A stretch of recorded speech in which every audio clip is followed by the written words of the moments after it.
My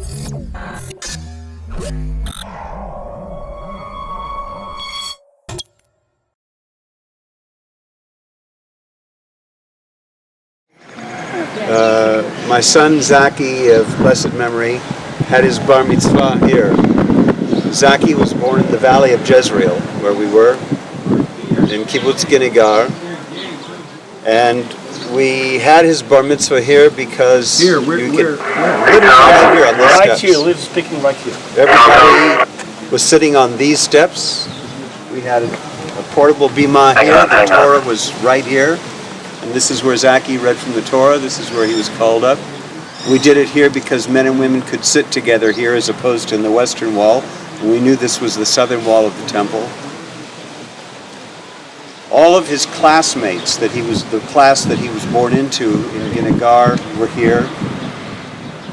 We hadn't lived in Ginegar for 10 years. 2 buses full of close to 100 people from our kibbutz came to celebrate with us. They paid for it, we didn't.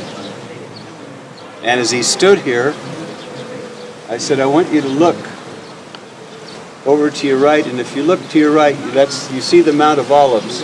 You see all the graves of the Mount of Olives, but if you look to the left, there's kind of a wall, and then you'll see a very small green portion at the very top of the Mount of Olives.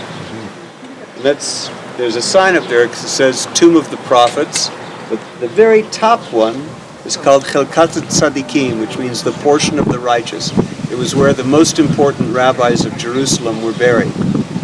That's where Zaki's great-great-grandfather, my great-grandfather, was buried in the 1800s.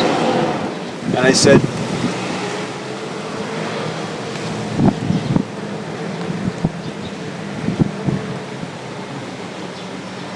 if you ever wonder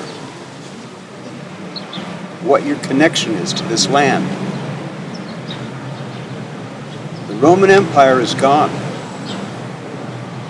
The Byzantiums are gone.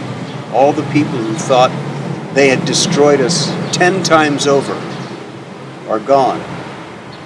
And you're here today becoming a son of the commandment, a Bar Mitzvah, on exactly the steps that people used to climb to get to the temple in the shadow of your great-grandfather's grave, where he was one of the most famous rabbis in Jerusalem in the late 1800s.